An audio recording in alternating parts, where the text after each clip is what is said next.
Sans sourciller, je peux dire que l'évolution, elle est évidente, elle est là.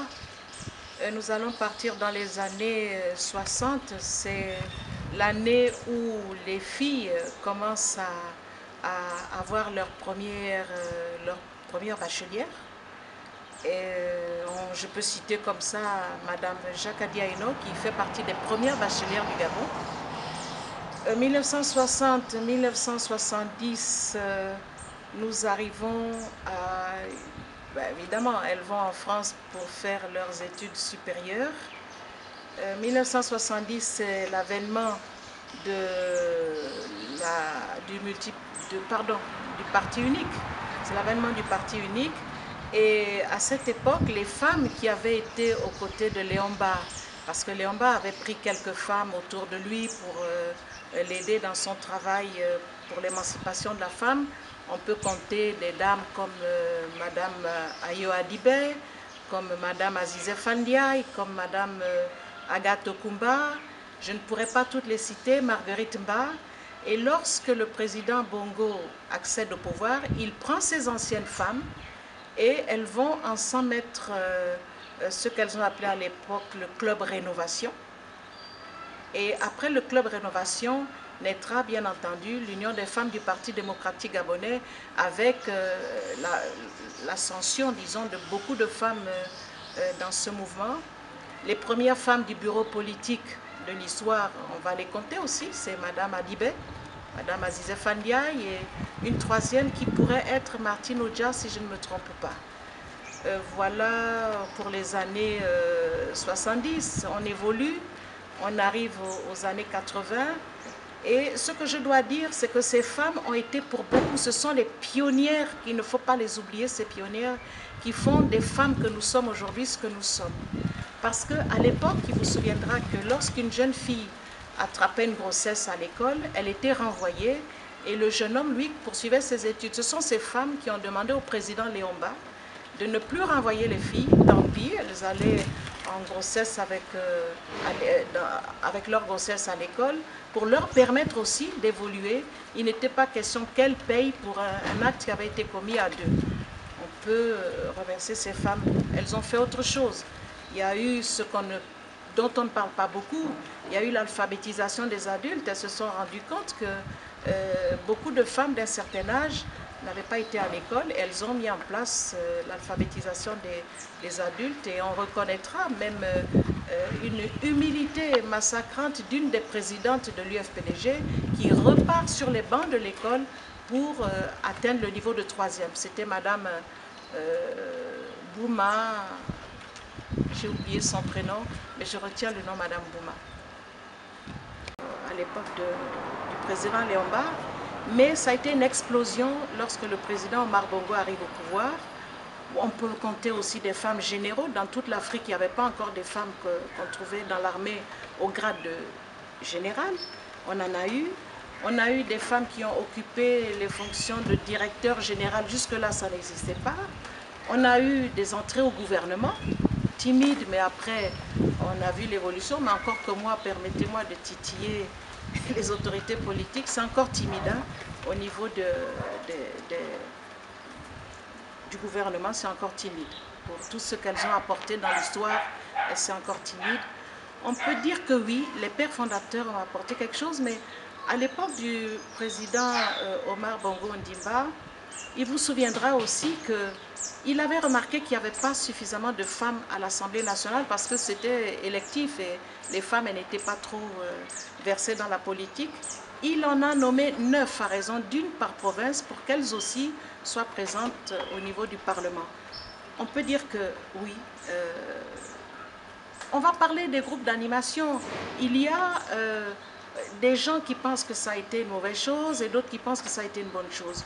Une bonne chose parce que ça a permis aux femmes d'être ensemble, de partager les mêmes espoirs et les mêmes projections pour l'avenir. Il ne faut pas oublier, on ne voit que le côté négatif, mais les femmes de l'UFPDG, elles ont été formées dans l'alphabétisation, elles ont été formées dans l'école d'Akébé où elles ont appris la couture, elles ont appris non seulement la couture, mais on leur a appris à broder, on leur a appris à tenir des maisons, on leur a appris tout ce qu'on pouvait apprendre pour bien tenir les foyers et bien tenir surtout le budget. Elles ont été formées. Et puis évidemment, il y a la danse. Et la danse fait partie de notre culture traditionnelle. Et c'est vrai qu'on a toujours tendance à dire les femmes ont dansé dans le PDG, mais c'était le côté festif. Et il n'y avait pas que le côté festif. Il faut aller voir en arrière-plan ce qu'il y avait au niveau de l'UFPDG pour comprendre qu'il n'y avait pas que le côté festif. Il y avait autre chose. Et je pense que ce sont ces autres choses qui font que les femmes ont évolué, que l'on retrouve de ces femmes, beaucoup de ces femmes aujourd'hui au Parlement. Elles sont au Parlement, elles sont au gouvernement, elles sont à l'Assemblée nationale. Donc dans ce cadre politique, elles ont été formées et aujourd'hui le résultat est là. Mais on ne peut pas reprocher à la femme ce côté danse parce que quand on va dans nos villages, toutes nos soirées sont animées par des danses. Et ce n'est que la culture traditionnelle que l'on a ramenée sur la scène politique. Et puis, il ne faut pas oublier, il y a quelqu'un qui me disait que c'est grâce à l'UFPDG que les femmes ont appris à être élégantes. Parce qu'il y avait une espèce d'émulation entre les groupes qui faisait que les femmes ont appris à marier les couleurs pour s'habiller. Elles ont appris à être élégantes. Oui, ça fait partie aussi de la vie et je pense que ça a été une bonne chose. Moi, en ce qui me concerne personnellement, j'ai eu la chance, la grâce ou bien la bénédiction d'avoir des parents déjà versés dans la politique. Lorsque je vous parle de Madame Azizeh Fandiaye, qui fait partie des pionnières depuis Léomba, puis avec le président Omar Bongo, c'est ma mère. Donc je vivais déjà dans un milieu où la politique était à l'ordre du jour. Ma mère m'emmenait dans leurs réunions. J'avais 18 ans, donc j'ai assisté à leurs réunions. Et à l'âge de 24 ans, je rentre dans le bureau des femmes du Parti démocratique gabonais. Oui, mon père aussi, je ne peux pas oublier mon père, on a souvent tendance à parler de la mère, mais mon père fait partie de ces Gabonais qui ont œuvré pour les indépendances de nos pays. Il ne faut pas l'oublier, M. Issembe Théophile, Issembe Émile, Issembe Aristide font partie de cette génération qui ont été parmi les pionniers aux côtés de Léomba pour les uns et puis ceux qui ont poursuivi avec Omar Bongo pour les autres.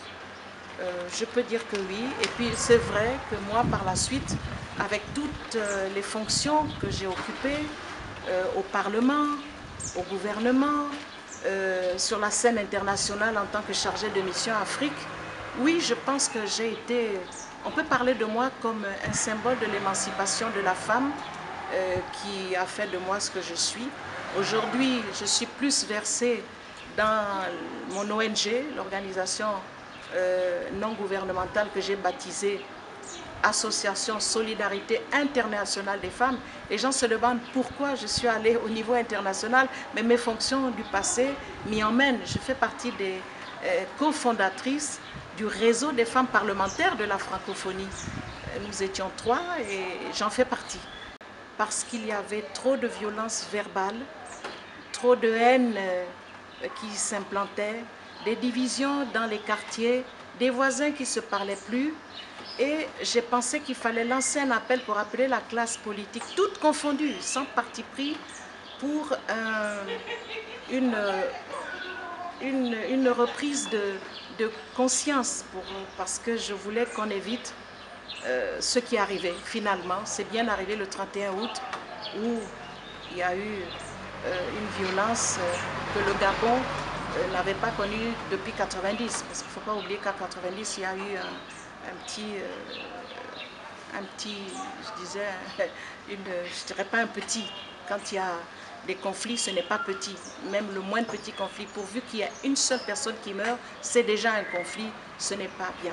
Mais mes appels ne datent pas seulement de 2016, mes appels ont commencé depuis les années 88, 90 avec les Enfants du Monde. Les Enfants du Monde, je les ai transformés en messagers de paix.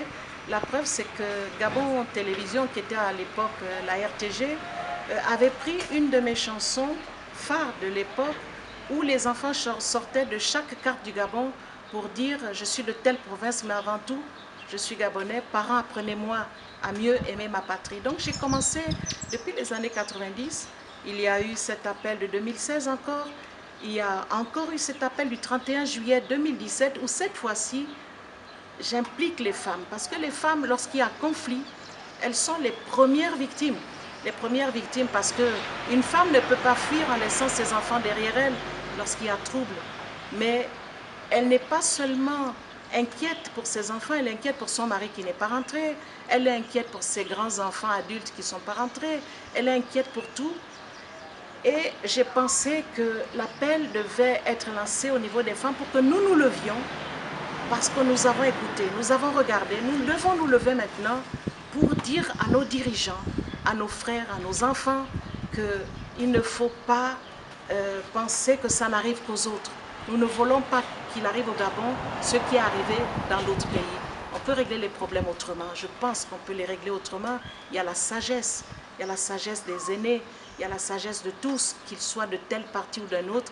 Il y a des sages partout pour comprendre que ce n'est pas à cause de la politique qu'on doit jeter notre pays par terre. Il y a aussi que lorsque la paix se reconstruit, c'est autour des femmes. Autour des femmes, pour l'unité des peuples, c'est autour des femmes. Et il y a un autre fait aussi, c'est la résolution 1325 qui nous amène à adhérer à cet appel des femmes qui a été lancé par le Conseil de sécurité de l'Organisation des Nations Unies, qui appelle tous les dirigeants à impliquer davantage les femmes dans la résolution des conflits, qu'elles soient préventives ou lorsqu'elle a déjà éclaté.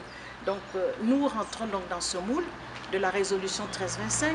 Nous rentrons dans le moule parce que nous savons, parce que nous qui sommes les femmes, nous connaissons la douleur de l'enfantement. Nous savons ce que c'est. Et nous ne voulons pas que notre pays aille au désastre parce que nous ne mettons pas nos enfants au monde pour qu'ils deviennent des chairs à canon.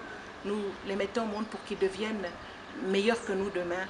Voilà pourquoi j'appelle les femmes, non seulement gabonaises. Vous avez vu que mon ONG s'appelle, j'ai baptisé mon ONG Solidarité internationale des femmes, parce que toutes les femmes qui vivent en terre gabonaise sont impliquées dans les conflits, parce que lorsque les conflits éclatent,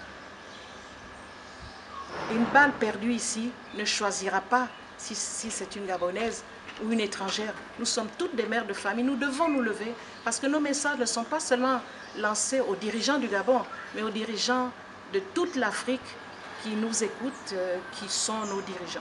Tout simplement parce que je pense que la voix de la femme compte aujourd'hui pour amener la paix, parce que je pense sérieusement, sincèrement, que dans les gènes d'une femme, il y a les gènes de la paix, il y a les gènes de l'éducation, il y a les gènes de la réconciliation.